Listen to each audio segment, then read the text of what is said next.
A happy Tuesday, everyone, and welcome to the Weather Center. Our futurecast map is indicating thunderstorm activity over central South Africa. We're also expecting thunderstorms over Gauteng, Bloemfontein, and for places near Kimberley. We're also expecting light rain along the west coast and the southern regions of the country, and that's due to a passage of a cold front. Otherwise, it's going to be dry over much of Limpopo, the Mpumalanga Lowveld, and the northern parts of KwaZulu-Natal. Now, here's your rainfall map for today. To put things into perspective, we're expecting scattered showers over the northwest, much of the Free State, and the northern parts of the Eastern Cape. Up to a 40% chance of rain is forecast near Port Elizabeth, East London, and for places near Cape Agulhas. Now, the South African Weather Service has issued a watch for severe thunderstorms expected between the borders of the Northern Cape, the Northwest, and the Free State Province. So potentially large hail and damaging winds are possible within those regions. Now, we're expecting cool weather for many locations across South Africa. 14 near Bethlehem, a degree higher for Bloemfontein at 15 degrees. We're expecting a fairly warm day for much of KwaZulu-Natal, where temperatures will peak in the upper 20s, lower 20s near Pretoria, 25 from Mbombela, and we're expecting a cool temperature forecast of 18 degrees near the mother city. Now we're expecting a moderate beach day all the way from Alexandra Bay to Langaban, where wind speeds will vary between 15 and 20 kilometers per hour. We're expecting open ocean swells to reach up to 1.5 meters. Along the southwest regions of the country, we're expecting a moderate beach day for Hermanus and Cape Town Atlantic seaboard. Otherwise, it's going to be a poor beach day near Cape Agulhas, where we're expecting strong winds at 35 kilometers per hour, and waves will break between 3 and 4 feet near the coast. For the southern regions of the country, we're expecting a poor beach day all the way from Port Elizabeth to Mossel Bay, where we're expecting wind speeds to vary between 25 and 45 kilometers per hour. We're expecting open ocean swells to reach up to 2.5 meters. Then lastly, for the eastern parts of the country, we're expecting a poor beach day for the Wild Coast as well as for East London. Remember, we have that 40% chance of rain in those regions. Otherwise, a beautiful day is forecast near Durban and Richards Bay with sunny skies and temperatures in the upper 20s. Well, that's all for now from the Weather Center. Have a good one. Know more about your world. eNCA.com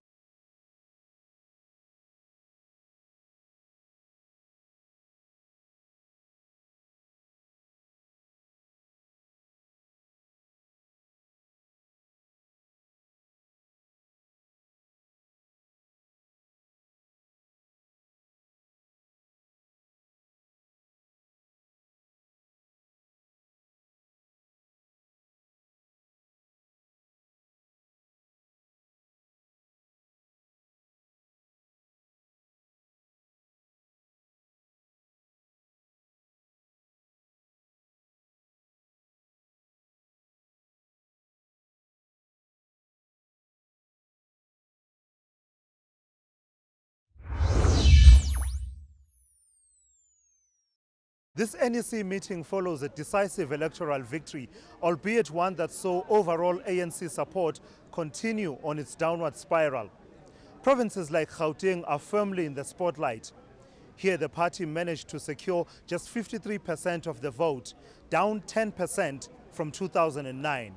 Gauteng is a province highly coveted by opposition parties. And over the next 5 years, the ANC will be looking for inspirational leadership. The party's provincial leadership refuses to confirm reports that Nomvula Mokonyane won't be serving a second term as premier. Instead, it's understood ANC Provincial Secretary David Makura is the favorite for the post. And that's where it gets really interesting. The National Executive Committee can't decide to overrule a province's preferred candidate for premier. But it comes with the risk of straining relations between national and provincial leaders, a threat to party unity and cohesion. The ANC's gender parity policies will also come into play. Although its provincial chairs are all men, the NEC is expected to fill some of the 8 premier positions with women. A situation that almost guarantees that some provinces will be governed under the dreaded 2 centers of power, with different leaders for government and party. Thulasizwe Simelane, Irene, Gauteng. Know more about your world. eNCA.com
His platform is not actually around religious reform, it's about economic reform. I think what's happened is that the people of India have spoken out. This has been a defining time for the spirit of India, if you like. People are tired of many generations of a dynasty and of one party. And what they want now in a society that is urbanizing more and has enormous bulge of young people, they want change, they want an opportunity, they want to see that India can take its place in the world. Why should it be second to China? You know, and he wants to create a unifying government, according to his rhetoric, a unifying government that allows India to grow and deliver and allows Indians to take pride in their place in the world. It will be interesting to see.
Sipati Megwa prepares a hot meal for some who haven't had much to eat for months now.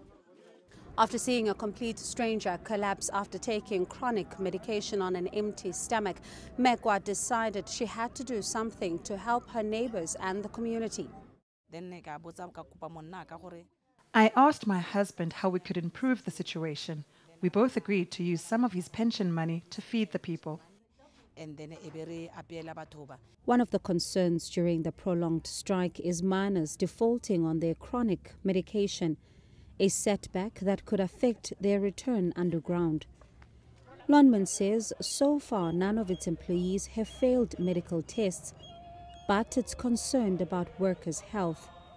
Megwa's feeding scheme helps up to 200 people a day, many of whom are patients at this clinic. Yes, we have sent some of the patients to the hospital that were having some kids that have experienced some malnutrition, and other patients were TB patients that's used to spend nights not drinking medication because of lack of food in their families. The miners here were reluctant to speak, but some have lauded Megwa's generosity. Dihayelo Joel's husband is employed by Lonman. She and their 3 children are desperate for him to start earning again. We don't have money, our homes are empty. We rely on Messi Party for assistance. Gift of the Givers is also lending a helping hand.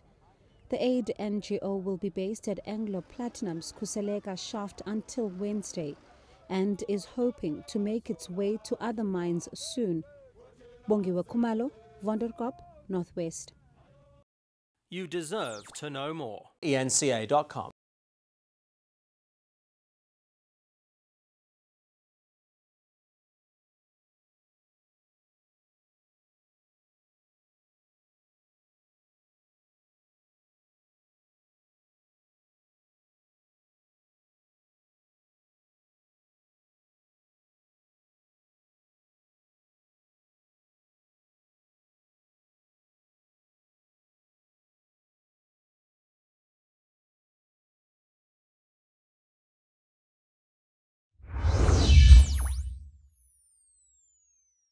It's one thing to make it into Harvard, it's another staying in.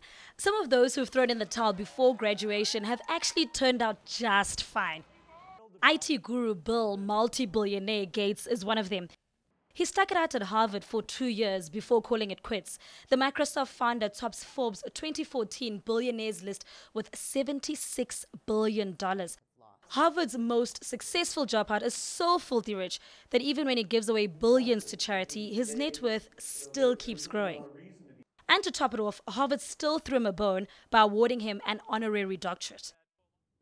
Next is the genius whose list of achievement makes the rest of us look like slackers. Facebook founder Mark Zuckerberg is the brain behind our procrastination. Or should I say, the chief of one of the world's leading online social networks. This Harvard dropout joins the super rich heap with an estimated $72 billion. He created the networking site in his dorm room. The rest, as they say, is history. Oh well, a Facebook poke. From networking sites to the big screens, believe it or not, Hollywood star Matt Damon also joins the list of dropouts. Between learning his lines and shooting award-winning films, Damon just never got around to getting his credits in check to graduate with his English major. How's that for goodwill hunting, right? And get this, Harvard also awarded him for his excellence in front of and behind the camera. The prestige associated with a university education has propelled many careers, but it's also the breakaway from these halls of education that have done the trick for some. Now, I'm sure there's a Zuckerberg and a Bill Gates lurking around here somewhere now to find him. Nantobeko Sibisi, Johannesburg. Know more about your world. eNCA.com.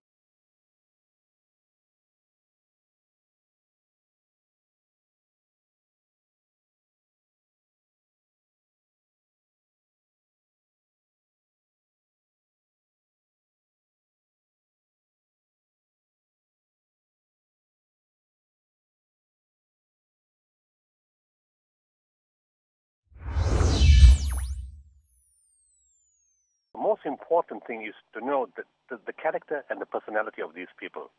When we walked into the mines, people were afraid. They said, you know what, these are very angry people. They're aggressive. They're fighting. What's going to happen to you guys? You guys are at risk, and how are you going to look after so many people? When we went there, it was really well organized, with real dignity. People stood in lines, calm, no friction, no shouting, listening to the officials. The sad thing is, we had only parcels of 500 families. And there were more than that in the line. And 501 and 510 and 550 knew they were not going to get. But they didn't make a big squeal, they didn't make a big fight, because the mine committee said we have to select the most needy ones first. So if you don't get, unfortunately, we have to follow the system. Nobody objected to that system. They knew there's a possibility that after 500, they won't get today, they may not get next week, they may not get in a month's time. But they just sat there in dignity, waiting. They've got no food. They've sold their appliances, they've sold their furniture, they've sold their clothes, their houses are bare, they got no school fees, they got no warm clothes, the kids got nothing to eat, there's no baby milk, there's no sanitary pads, there's no diapers. But all that kind of condition, they had a demeanor of absolute dignity and no fighting. And they were received us as kings when we walked inside there. Such dignity, such respect. You deserve to know more. eNCA.com.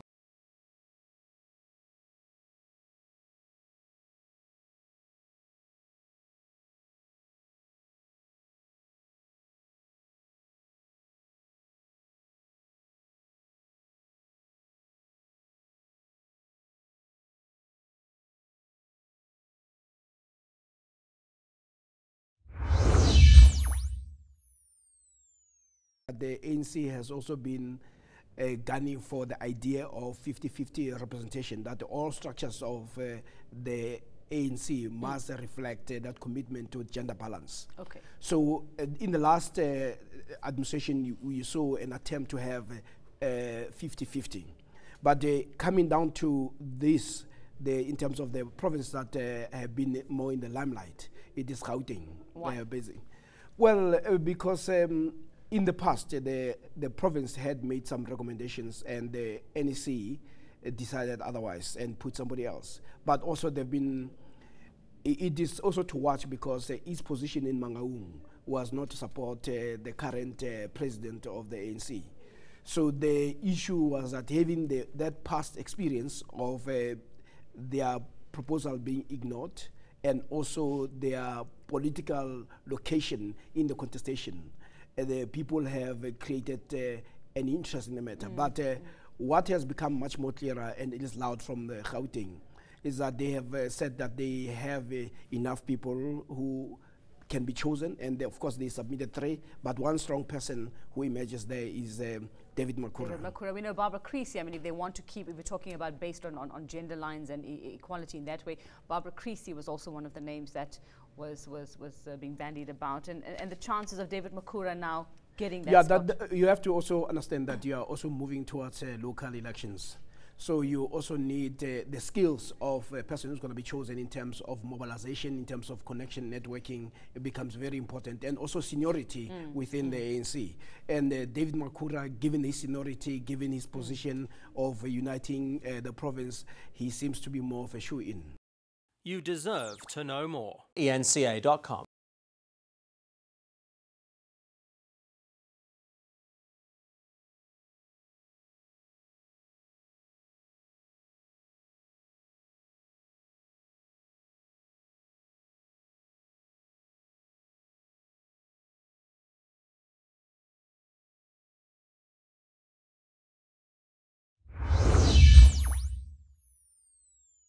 Yes, I did support Lindiwe. In fact, I had never done more to support anybody's rise through the ranks in the DA as I had done for her, and that I had done everything possible to try and make her tenure as parliamentary leader successful.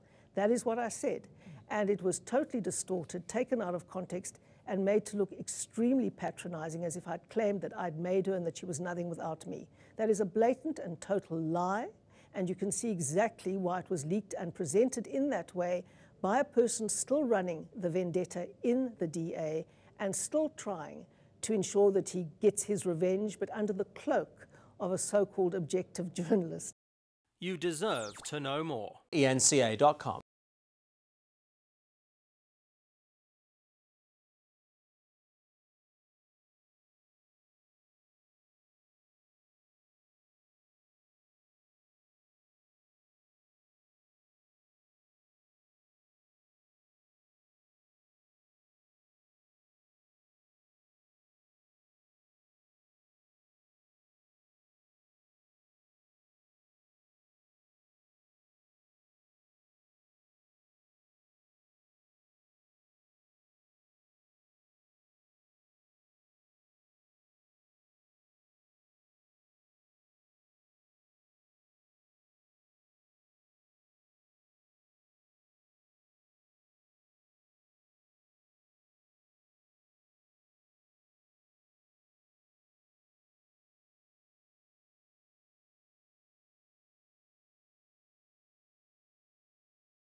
So we believe you received a phone call from Mark Zuckerberg.